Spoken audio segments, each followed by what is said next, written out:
Hello and welcome to this ELS, Trainers and ScriptHookV installation guide. This video will cover how to install ELS and Trainers, but also ScriptHookV, which is a dependency and a requirement for both of them. With that in mind, we're going to start with ScriptHookV. I should add that all these are linked in the description below.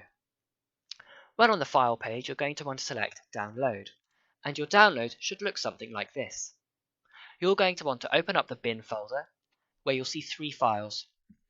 The first is ScriptHookV, the second is an included trainer, and the third is dinput8.dll, which is your ASI loader. It loads your .asi scripts. Now we're going to select all of them, but then unselect native trainer because it's not needed. But there's also better trainers out there, one of which we will look at later in this video.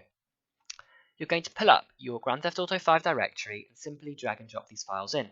And you can see that they are now installed into my directory. Next up, we're going to be looking at Simple Trainer, which is a popular trainer for Grand Theft Auto 5, giving you an array of options and settings that you can play around with. You can read more about this on the file page.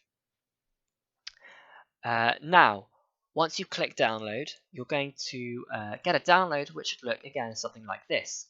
There are 5 files, and you'll need to highlight the two top files, trainerv.ini and trainerv.asi. I should add, to clear any confusion, Simple Trainer is also called trainerv, trainer5. So we're now going to pull up our Grand Theft Auto 5 directory and drag and drop these files in. If you paid attention, you can probably see that there is a README file as well, and I strongly advise you read this, as it will contain important information and functionality as well. One of the files we installed is a .ini file. This is a configuration settings file where you can change all sorts of settings such as your keybinds, and again I strongly advise that you take a look at this, otherwise you won't know how to bring up this trainer in game. That's it. You've now installed a trainer and ScriptHookV, and so last but not least we're going to be looking at ELS, which is the main lighting system used typically alongside LSPDFR. When on the file page, you're going to select Download and, presuming you'll agree to the terms and conditions, select Agree and Download. You're going to want to select the latest option available and click Download. Once your download has completed, you should see something a lot like this. Again, I cannot stress the importance of reading the documentation, which is super helpful, but it also makes you aware of all the functionality which you may not have realized is available to you as part of ELS and any modification for that matter. You're going to want to open the installation files and then the Grand Theft Auto 5 folder. You're going to bring up your directory again, and you're going to drag and drop these 4 files in. Again, you can see that ELS includes a file called els.asi, which just links back to dinput8, which is your ASI loader. So it's going to be loading els.asi, and this is why ScriptHookV is a requirement.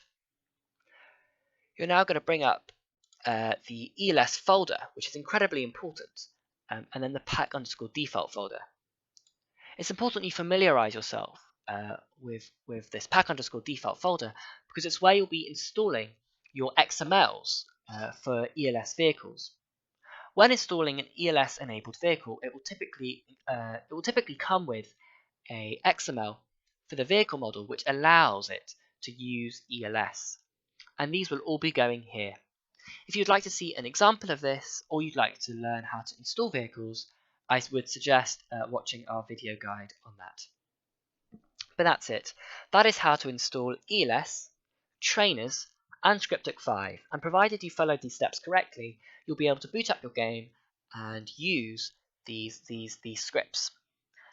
Thank you very much for watching, and I hope this video is a concise yet thorough explanation on what you need to do, and I'm sure that I'll probably be seeing you in another installation guide later on. Thank you for watching, and I'll catch you later.